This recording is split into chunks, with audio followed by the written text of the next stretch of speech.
Jai Shri Mataji. Good morning, everyone. Let's all settle down.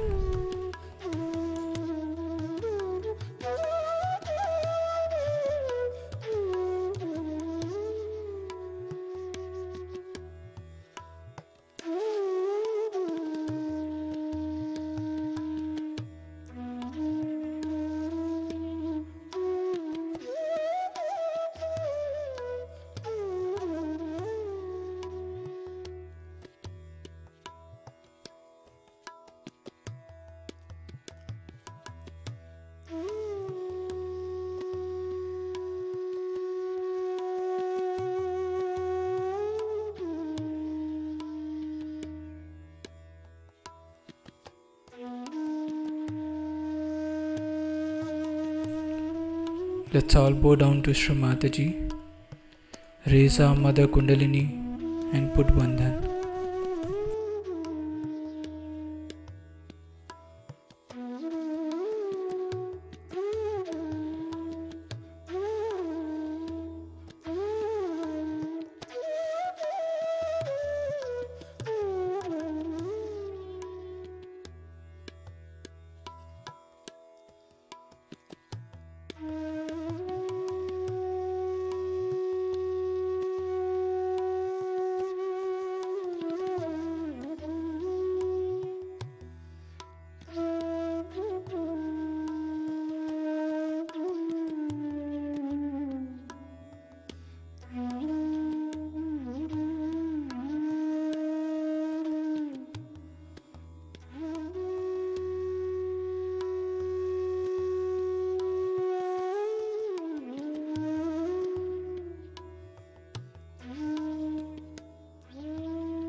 Shri Ganesh Mantra.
In this meditative state, we will now hear Shri Mataji's speech.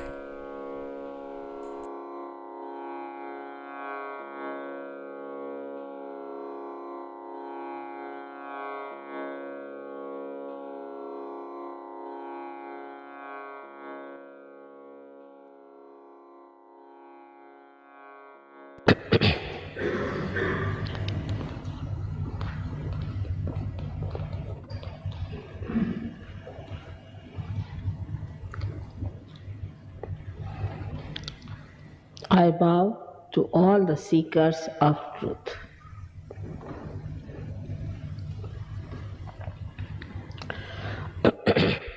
You are all here to seek the truth.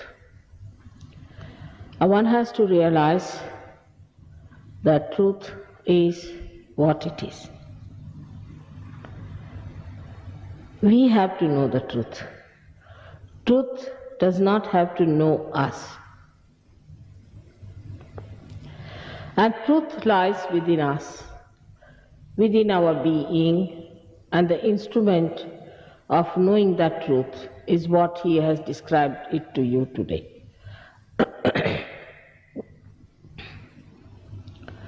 Now, if you have got your eyes, you can see clearly that this is a white color. You don't have to pay to your eyes for that. That's the truth. You all see the same thing. If you are passing through a dirty lane, it's obnoxious. And you know it's a dirty lane you are passing through. But a dog does not know that truth. A horse does not know. They can all pass through that without feeling anything about it. So you are at a higher level than all the animals put together, all the living things that you see, you are at a higher place. So, what is the purpose of our being human beings? The only purpose is to know the truth.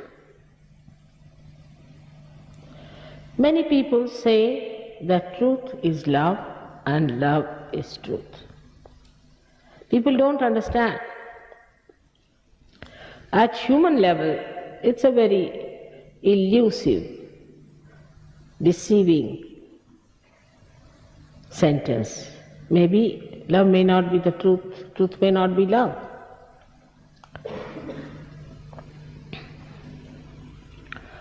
But when they say truth is love, they mean to say that the all-pervading power of God's love, which is in a subtle form, which runs all our living processes,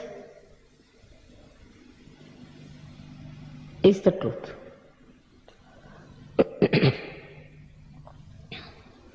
All of them, all the great scriptures have described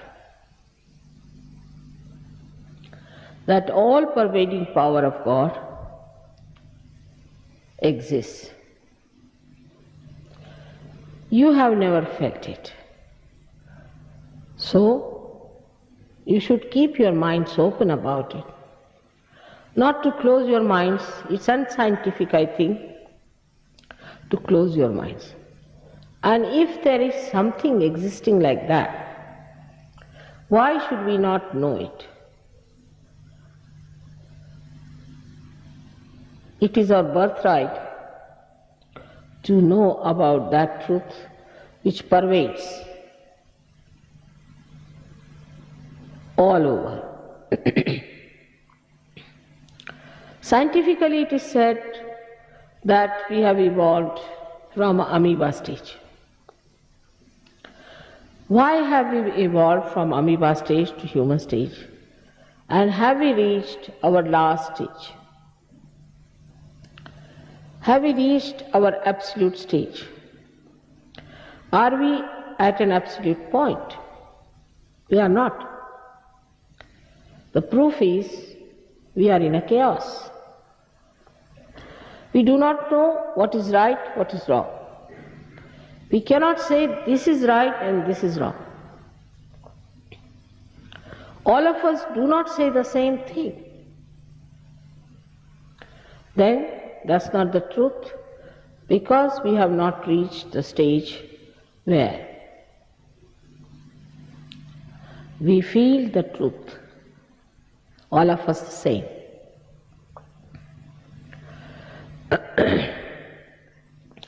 But our idea of truth is very different. I have already told you it's not an idea. Truth is what it is. It's the existence of truth. So some people think that truth is in belonging to certain faiths or believing into certain groups or into some fanaticism, or could be some sort of a false guru who does not know the truth itself. But one should know one thing for definite, that if we have to evolve, it has to be done through some living process. And the living process cannot be explained, but can be experienced. Now, in the human body, anything foreign that goes is thrown out. But when a lady conceives, that foreign body is nourished, nurtured, and thrown out at a right point. Nobody can explain how it happens. It can be explained what is the mechanism that works it out. In the same way, one can explain the mechanism that works out your rebirth. Where you know the truth, and the truth dawns upon you that you are the Spirit. You are the reflector of God. This is the truth. You have to know. For that, there is a mechanism within us placed beautifully. Of course, doctors may not know about it for the time being. They know a little bit. There's the parasympathetic nervous system, they call it, about which they don't know much. Now, within us lies, as you see, the three channels, one on the left, one on the right, and one in the center of the autonomous nervous system. And these three channels represent on the left side the emotional side, the desire side. And the right channel is for the action of these emotions and desires. And the central path is for coordinating and cooperating.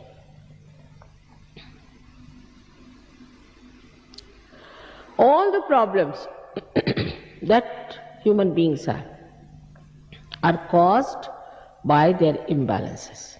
Very simple thing it is. If you go to the roots of everything, this is the knowledge of the roots, of our roots. They are very simple problems. Because when you have imbalances, when you go too much to the left or too much to the right, you create imbalances. And these imbalances cause physical, mental, emotional, spiritual problems.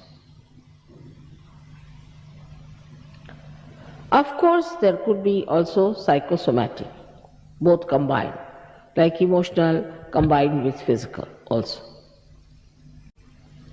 But the simple thing is that you go into an extreme.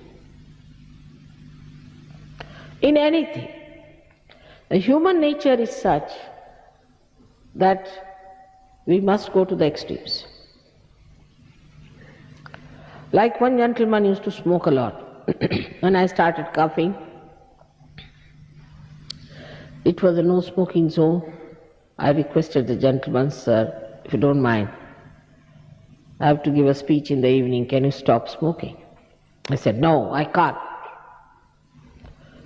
I kept quiet. So he has a double problem. First is the problem that he cannot get over his habit. That is his left side. And the another problem is the right side, that he cannot get over his ego. Such combinations could be there. But basically, the problem is that you cannot remain in the center, in the balance. Sometimes you go to one extreme, from there you go to another extreme. Like some people who are extremely dominating, very arrogant, hot-tempered, suddenly become very sullen, quiet, depressed. Half of the life they impress other, and half of the life they get depressions. Such personalities we have all around us and within us. Now, how to keep in the center is the problem nowadays. Because there are so many alterations to our attention all the time, we have to alter it. Today you have to say TV, then there's a politics going on, then this is going on, that is going on. Our mind is all the time changing from one to another, skipping from one to another. We are living in a very hectic type of world where our attention is not at all steady in the center. It cannot remain. At this juncture, thank God, the modern Sahaja Yoga was born, or was found out. Formerly, one or two persons used to get realization. Very few people used to get realization. At the beginning of the tree of life, I should say. But I thought in those days of complete chaos and such a lot of pressures on people. They have no time to go to Himalayas and work it out. You have to have something very instant. But there was a problem with it. Supposing you try to enlighten people, and they just get a wee bit, then what happens?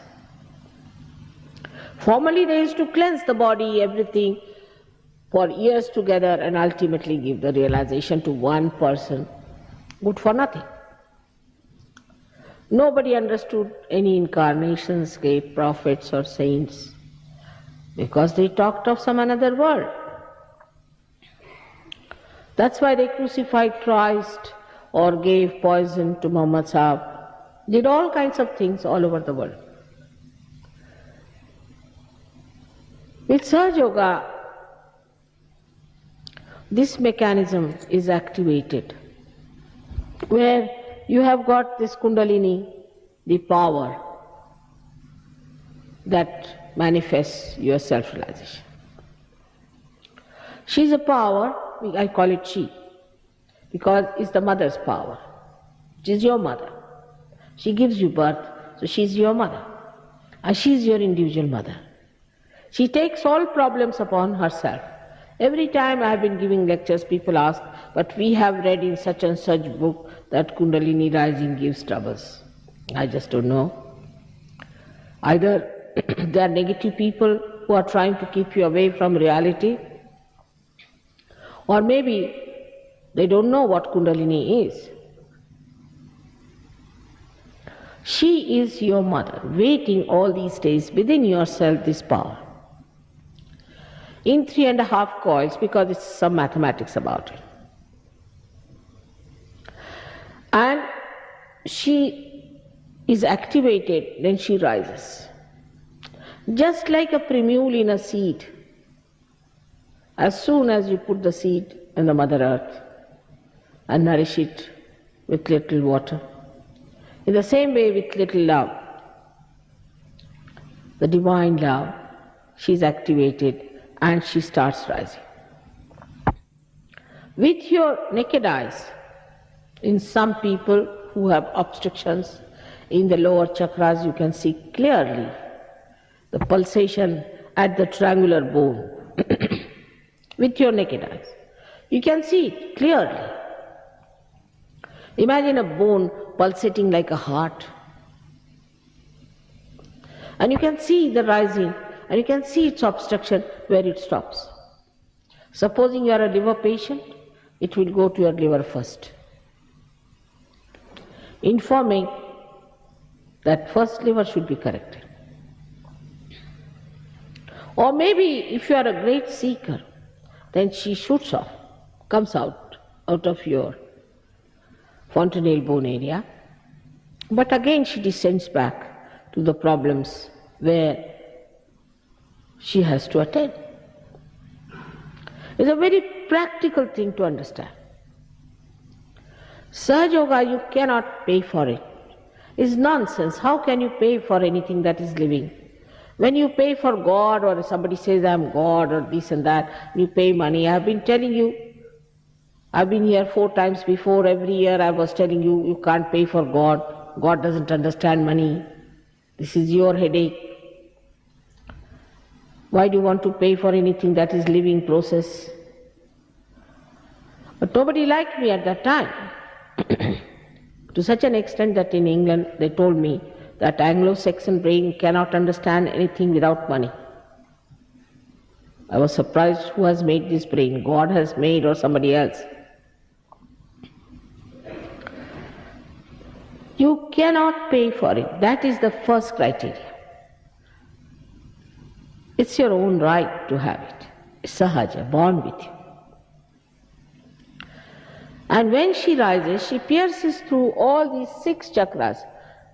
That one chakra is below her, which guards the movement of the Kundalini completely, and rises through 6 chakras and pierces through the 6th chakra, giving you a cool breeze of the Holy Ghost. Now no one knows who is Holy Ghost. Holy Ghost is the power of God, is the desire of God.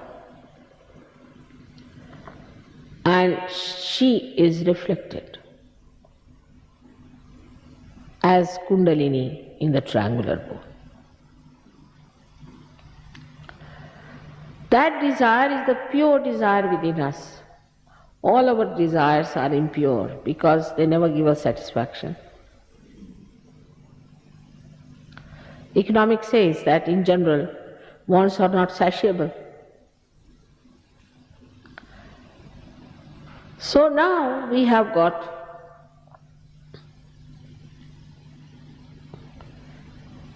the knowledge about the mechanism, but it must work. For example, in this hall you see beautiful lights are there, and you must have just put one switch and everything must have manifested.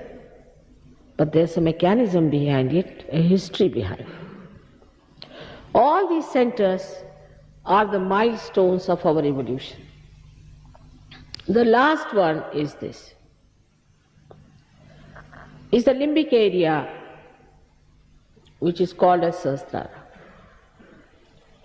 If you cut the brain horizontally, you can see as if you have cut a lotus. And the inner part is a vacuum, which is the limbic area. So this Kundalini enters into the limbic area, opens from both the sides, this calyx, or the outside of this lotus, and pierces through that. Now what is the calyx that we have formed? Are two balloon-like growths within us. One is the ego. When we work, when we do anything, we always think we have done it. Now just see what we have done. It's dead to dead. For example, from some tree they must have made this platform, which was a dead tree, made another dead thing. From something dead they have made the chairs. Now if you are sitting on the chairs, you can't sit on the ground.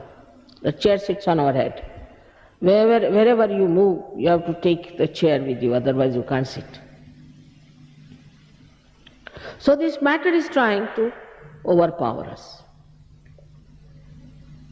That's all. This is the ego that builds within us.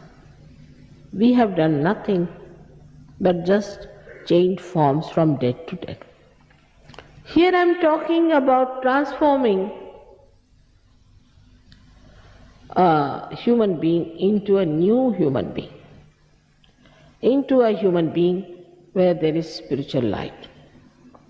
In Sanskrit language, a person who is a realized soul is called as Dvijaha, means born twice. And also a bird is called as a Dvijaha, meaning the bird also comes as an egg and then becomes the bird. In the same way, we get a transformation, and that transformation brings us to a position where we are in absolute status, in absolute condition.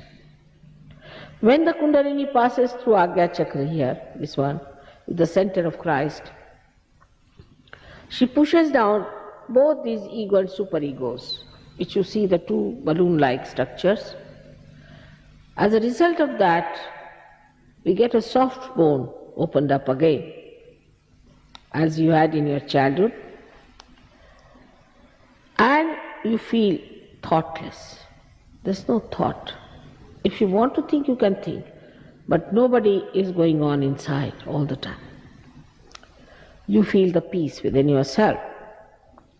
And when she pierces through completely, then you feel the cool breeze coming out of your head.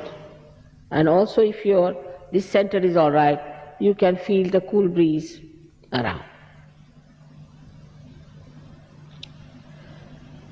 As a result of that, the centers, which are like this, we can say, the centers which have moved because of our left and right movement on the sides and have broken the connection with the whole, again go back to their original positions and they get nourished. And the energy that was exhausted in them starts flowing. That's how our physical, mental, emotional and spiritual being is corrected. Most of the diseases can be cured with this Kundalini awakening. But I am not curing you. You are curing yourself. Only thing, your medicine is lying within you, which has to rise and give you this. This is all yours. For which, why should you pay anyone? Why should you feel obliged? I am just a catalyst. If this happens to you, it's a very great thing, because then your hands will speak, as Muhammad Sahib has said, that at the time of resurrection, your hands will speak. Hands start speaking means what? That on your fingertips, you can feel the 7 centers, and you can see in another person what's wrong with the other person, what's wrong with yourself. Now only if you know what is the decoding is and how to cure a particular center, finished. Don't have to do anything else but this much. Of course, in some people who are mentally, physically, emotionally, especially spiritually, are sick, it takes little time to settle down. Though you might get your realization today, but the Kundalini has to be brought back and to be settled there. Like a little sapling, you have to look after it in the beginning.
We'll take the three Mahamantras.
त्वमेव साक्षात्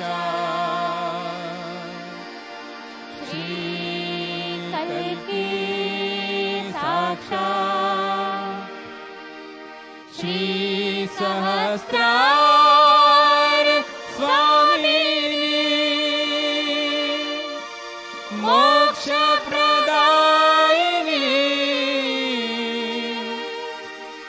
माताजी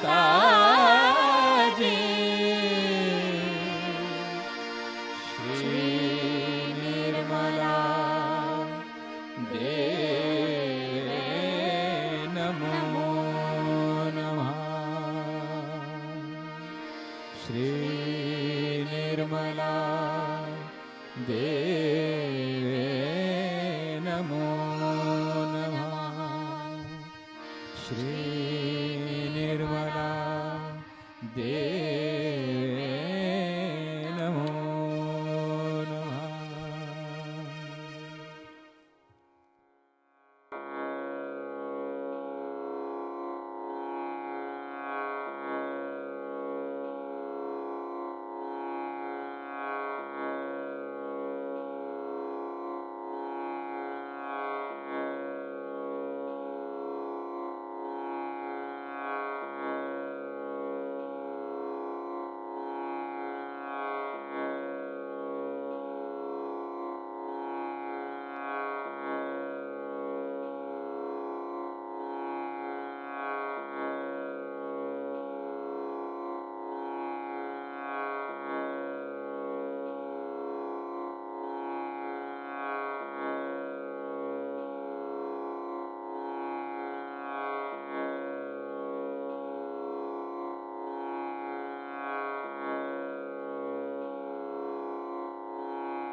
We thank you, Shri Mataji,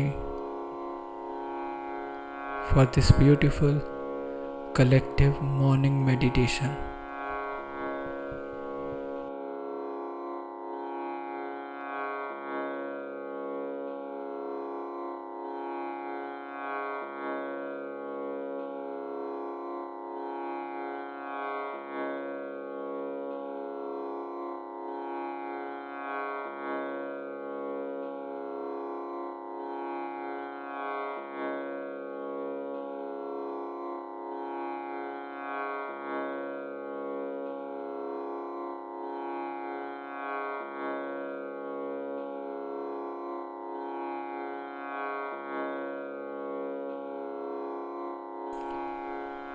Let's all bow down to Shri Mataji, raise our Mother Kundalini and put Bandhan.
We'll join again tomorrow at the same time for the collective morning meditation.